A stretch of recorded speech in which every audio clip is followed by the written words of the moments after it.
अब लग रहा है कि नरेश मीणा का संघर्ष शायद जीत की तरफ तेजी से बढ़ रहा है और ये जीत दिल्ली से आने वाली है। सुनाई तो यही दिया है। समझ गए होंगे आप हम किस मुद्दे की बात कर रहे हैं।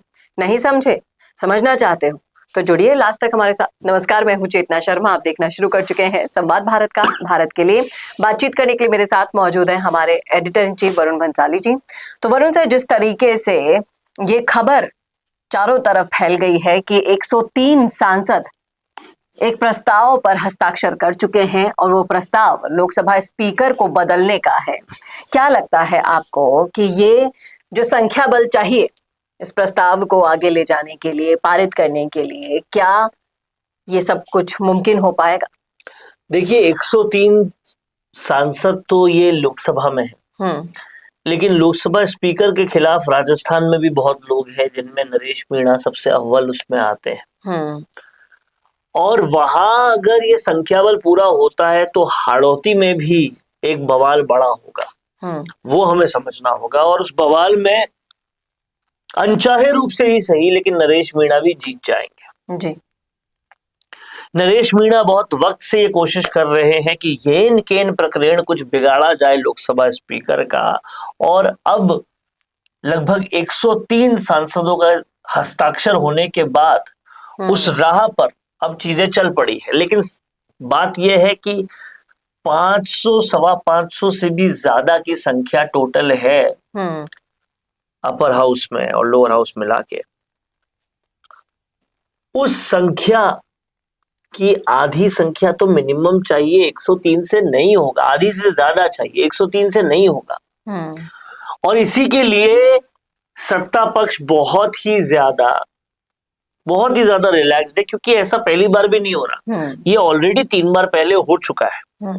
समझने वाली बात यह है कि एक लोकसभा स्पीकर जो पिछले 10 साल से लगातार काम कर रहे हैं, 10 साल अब होने वाले उनको, तो कहीं ना कहीं एक सवाल पैदा होता है कि वो विपक्ष के साइड में नहीं है और वो सत्ता पक्ष के एक तरफ ले रहे हैं, और इसीलिए विपक्ष पूरा एकजुट भी हो गया। लेकिन बात यह है कि एकजुट होने के बाद भी संख्या बल उतना नहीं है कि वो सत्ता पक्ष को हिला पाए।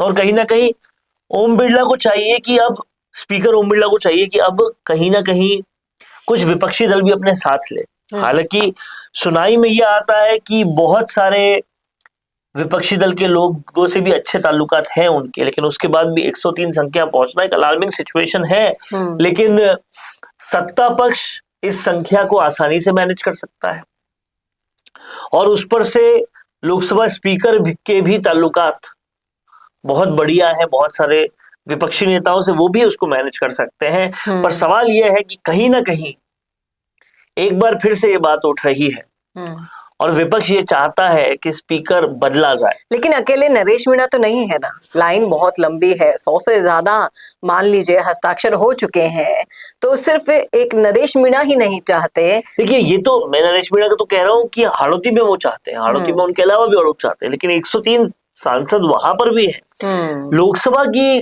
का मसला ये है कि विपक्ष को वो आवाज मिल नहीं पा रही, वो टाइम मिल नहीं पा रहा, वो अटेंशन शायद नहीं मिल पा रहा जो मिलना चाहिए, और इसीलिए विपक्ष भेदभाव होना महसूस कर रहा है, इसलिए वो उनके खिलाफ प्रस्ताव दे रहा है। लेकिन अगर उनका ये प्रस्ताव जो है वो सक्सेसफुल हो जाता है तो लड़ाई बिना कुछ किए भी कोटा में भी कई लोगों की जीत हो जाएगी। तो अब ये समझने का वाला पूरा विषय है कि ये जो खेल चल रहा है इसमें कौन जीतेगा कौन हारेगा। हालांकि जब तक केंद्र की ये सरकार है तब तक उनकी संख्या बल को तोड़ना मुश्किल ही नहीं बल्कि नामुमकिन लगता है।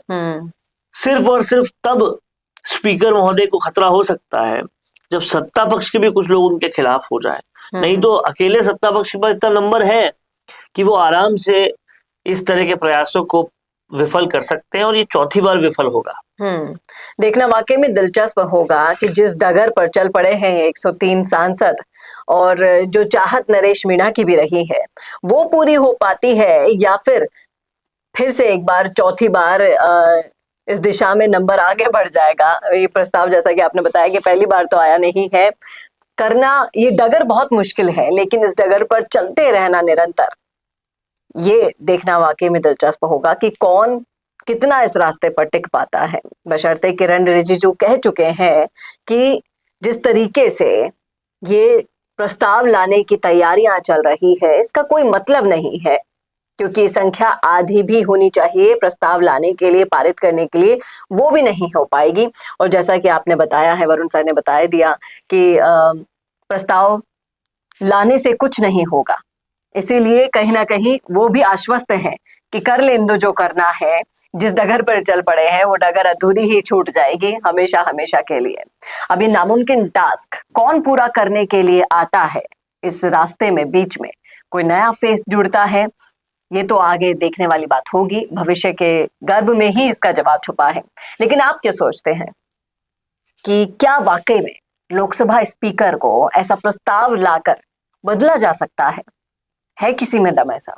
लिखिएगा जरूर राय कमेंट बॉक्स में। कैसा लगा वीडियो बताना ना भूलेगा, और ऐसे वीडियोस के लिए देखते रहिए संवाद भारत का, भारत के लिए। नमस्कार। पॉडकास्ट सेटअप्स तो मिल रहे हैं, लेकिन एंकर नहीं है। पॉडकास्ट सेटअप और एंकर मिल गया तो एडिटिंग नहीं है। पॉडकास्ट सेटअप भी मिल गया, एंकर भी मिल गया और एडिटिंग भी मिल गई, लेकिन उसे अपलोड करने के लिए अच्छी व्यूअरशिप वाला चैनल नहीं है। और अगर वो सब भी मिल गया तो पॉडकास्ट को अच्छे एसईओ के साथ अपलोड करने का डिजिटल सपोर्ट नहीं है। और अगर ये सारी चीजें एक साथ मिल रही हैं तो प्राइस बहुत ज्यादा हाई है।